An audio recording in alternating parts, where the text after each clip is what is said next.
Palpación precordial, auscultación. Ahora vamos a hacer el examen físico.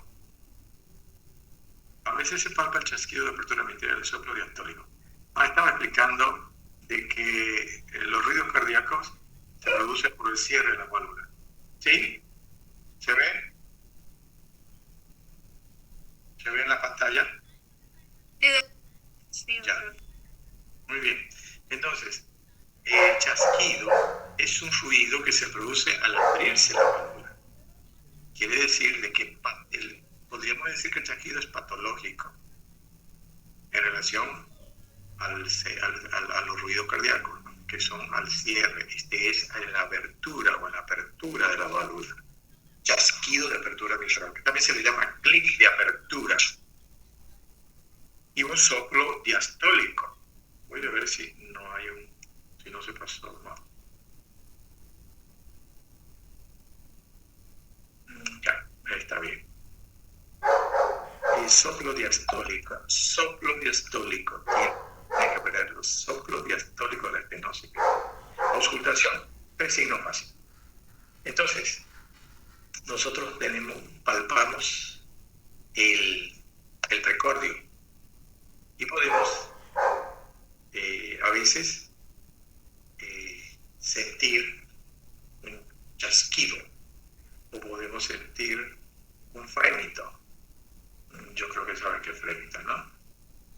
Entonces, ahí nos orienta un poco sobre la patología y sobre lo que debemos auscultar posteriormente. Vemos el choque a la punta también. Entonces, la auscultación típica de la estenosis mitral son 3 signos. 1. Primer ruido intenso y seco. Primer ruido. Segundo, chasquido de apertura mitral. Y 3, soplo mesodiastólico y presistólico. Quiere decir que tiene 2 componentes del soplo. Mesodiastólico y presistólico. Esos 3 son los signos característicos de la estenosis. 2. Chasquido o clic de apertura mitral. Entonces, el primero, vamos a ver qué ha pasado aquí. Esta es la explicación. Va a pasar. Primer ruido, ¿por qué se produce? Prolongación del flujo aurículo-ventricular por la estenosis mitral. La contracción ventricular sorprende la válvula totalmente abierta. Es una forma de decir. No imaginen lo que dice acá, que es totalmente abierta. No es así. La válvula mitral va a tener un movimiento cuando se abre hacia abajo y cuando se cierra hacia arriba. Ahora sí. Porque está entrelazada.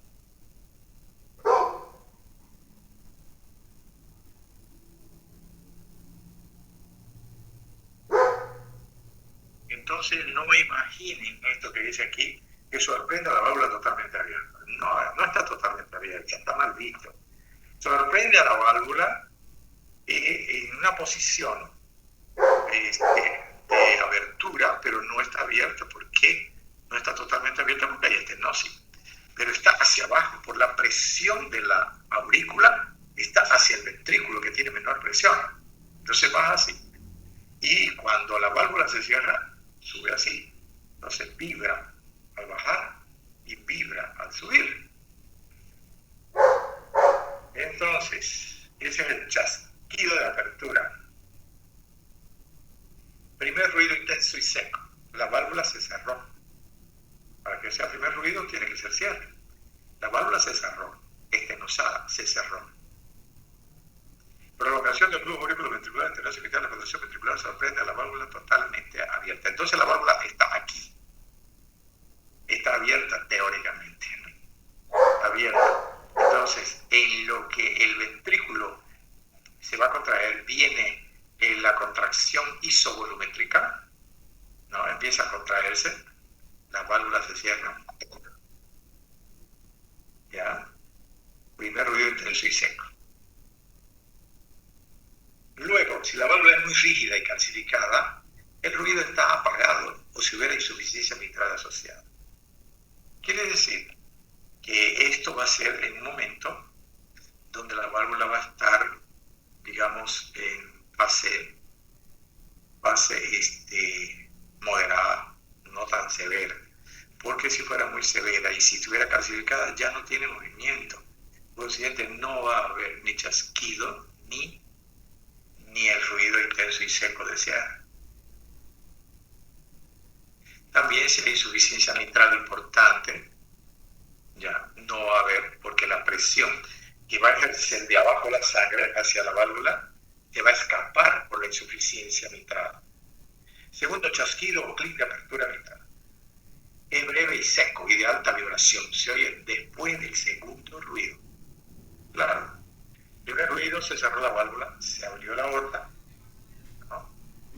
Salió la sangre por la aorta y luego queda con menor presión el ventrículo, se cierra la válvula aórtica y se tiene que abrir la mitral. Entonces, después del cierre de la aorta viene la apertura de la válvula mitral, después del segundo ruido. Estoy hablando no solo de la aorta, pero también de la pulmonar.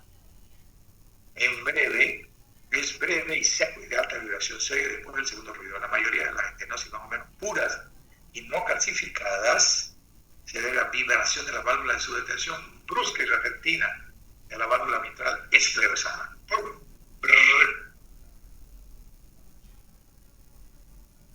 Al abrirse. Se escucha en todo el precordio. Es un ruido bastante importante en general, más con la membrana que en el borde esternal izquierdo bajo. Se escucha mejor con la membrana. ¿Qué ruido se escucha mejor con la membrana y qué ruido se escucha mejor con la campana? Eso lo tienen que leer. Eso es semiología. Se escucha entre el ápex y el borde esternal, en el borde esternal izquierdo bajo, más o menos donde está la tricúspide. Con desdoblamiento, se confunde con desdoblamiento amplio del segundo ruido o con tercer ruido. Se confunde con desdoblamiento amplio del segundo ruido o con tercer ruido. No es fácil hacer el diagnóstico, entonces. Se produce 0.03 a 0.10 segundos del cierre aórtico y es más temprano mientras más cerrada la estenosis. Que se cierra la aorta inmediatamente se abre la mitral, especialmente cuando hay más estenosis porque la presión en la aurícula es tan grande que baja un poco de presión en el ventrículo porque expulsó sangre y se abre inmediatamente la válvula mitral. Se produce entonces el cierre aórtico que es más temprano mientras más cerrada la estenosis por la presión auricular elevada que abre la válvula en forma precoz. No hay chasquido en estenosis mitral calcificada, en la estenosis mitral muy leve y si coexiste insuficiencia aórtica importante. Se entiende que en la estenosis mitral muy calcificada no va a haber chasquido porque el movimiento no va a ser importante, entre comillas. En la estenosis mitral muy leve también porque tiene mayor flexibilidad la válvula. Pero vamos a explicar por qué si hay una insuficiencia aórtica importante no hay chasquido. Es más difícil de entender para ustedes. Porque al haber insuficiencia aórtica, la diástole, la sangre regurgita al ventrículo izquierdo, aumenta la presión del ventrículo izquierdo y cuando se abre inmediatamente la válvula mitral en la estenosis, ya va a haber presión en la aorta y ya no va a abrir tan violentamente porque esa presión que ya tiene el ventrículo izquierdo por la regurgitación aórtica no va a permitir que la válvula tenga ese movimiento que hace al abrirse y generar el chasquido. Soplo mesodiastólico. Comienza justo después del chasquido de apertura. Abre la válvula e inmediatamente comienza el soplo mesodiastólico. Es áspero y de muy baja frecuencia. ¿Con qué parte del estetoscopio se escucha? Recuerda el redoble de tambor. Se oye en la punta y mejor en posición de panchón o después de ejercicio físico de cúbito lateral izquierdo, después de ejercicio físico no tan violento, ¿no? Porque el corazón tiene mayor dinámica. Entonces, el llenado rápido ventricular va a ocasionar el soplo mesodiastólico, el redoble de tambor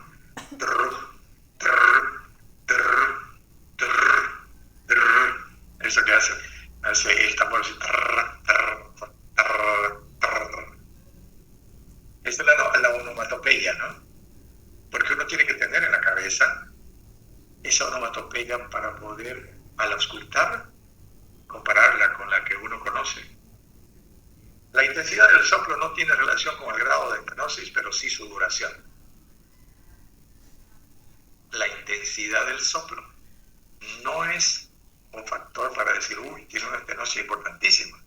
Es la duración del soplo, porque demora tanto en pasar sangre. ¿Por qué? Porque la sangre que entra tiene que acumular bastante para que genere una presión mayor que en la aurícula para que se cierre la válvula. En la estenosis mitral leve hay un soplo corto, grave, va hasta el segundo ruido, pues las presiones auriculoventriculares no llegan a igualarse. El soplo presistólico por contracción auricular ausente en la fibrilación auricular es más intenso y áspero que el mesodiastólico. Bueno, además entonces del soplo mesodiastólico, existe un soplo presistólico por contracción auricular, ausente en la fibrilación porque no hay contracción auricular. Es más intenso y áspero que el mesodiastólico. Trunta, trunta, trunta, trunta, trunta. El estenosis mitral del soplo mesodiastólico puede quedar enmascarado por el soplo diastólico aórtico. Eso ya lo dijimos, Juan, al inicio del tema, cuando se enmascaran los soplos, transmitido a la punta. Todo soplo áspero en la punta suele ser de origen mitral. En insuficiencia aórtica importante puede haber el soplo mitral funcional de Austin Flynn que simula el soplo orgánico. ¿Qué quiere decir esto último? Esto no tiene nada que ver con la estenosis. Está hablando de insuficiencia mitral. Pero ¿qué es lo que se parece? Que hay un soplo también diastólico, sin haber estenosis mitral. Esto se produce en la estenosis, en la insuficiencia aórtica importante, donde hubo un reflujo de la sangre de la aorta al ventrículo izquierdo, aumentó tanto la presión en el ventrículo izquierdo que la válvula mitral normal se abrió primero, pasó la sangre al ventrículo, una parte, pero la presión de la sangre que regurgitó por la aorta hace que la válvula ya tienda a cerrarse, porque hay presión mayor, ¿no?, antes de que pase la sangre de aurícula al ventrículo. Hay presión, entonces la válvula tiende a cerrarse. En ese momento hay la contracción auricular y se va a producir el soplo de Austin Flynn, porque hay una estenosis, digamos, funcional de la válvula que se quiso cerrar por la presión en el ventrículo mayor de la que debería haber. ¿Ya? Entonces encuentran las válvulas semicerradas y se produce el soplo de Austin Flynn. Simula el soplo orgánico. Rayos X de tórax. Más frecuente que la estenosis mitral no origine cardiomegalia. ¿Por qué? Porque el ventrículo izquierdo generalmente no se afecta. Signo fundamental de la estenosis mitral pura: agrandamiento de la aurícula izquierda, cuarto arco a la izquierda y doble contorno a la derecha. Esto es en la radiografía tórax. Lo característico, por el agrandamiento de la aurícula izquierda, en la radiografía se ve cuarto arco. Ya ustedes saben los arcos que hay a la izquierda en un área cardíaca al analizar la radiografía de tórax, posterior anterior, y el doble contorno a la derecha, que significa aumento de la aurícula izquierda. El grado de agrandamiento de la aurícula izquierda no guarda relación con la gravedad de la estenosis, es mayor en la fibrilación auricular, estenosis mitral leve o de larga data, leve pero muy larga data, y sobre todo si existe insuficiencia mitral. En los campos pulmonares aumenta la circulación venosa en campos superiores. Ya saben, se recuerda que la circulación pulmonar generalmente en los 2/3 inferiores, y que cuando hay hipertensión ya aparecen vasos en el tercio superior. Líneas B de Kerley, que son los reposos cefaloinflamatorios por la congestión y derrames, en las bases, dilatación de la arteria pulmonar en la estenosis mitral crónica, que se ve en la radiografía por el segundo arco aumentado, hipertensión pulmonar con constricción de arterias distales.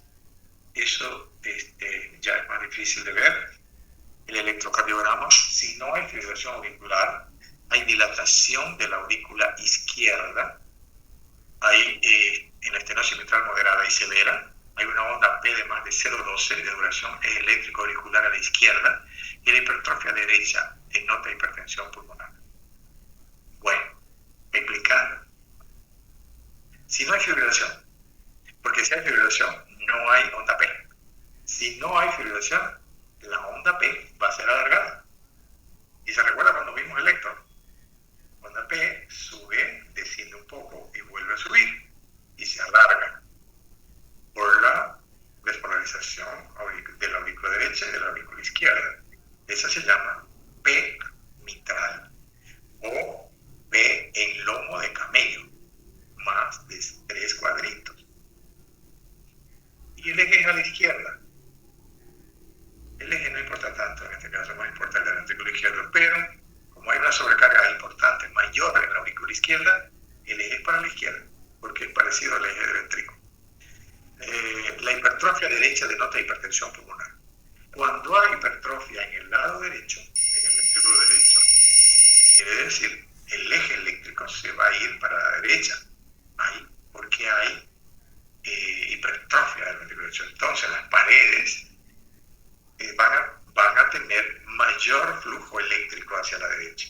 Por consiguiente, el eje y el ventrículo izquierdo no tiene nada, a pesar de que tienen una mayor grosor su pared, pero en este caso el derecho también ha aumentado. El eje se va un poco para la derecha.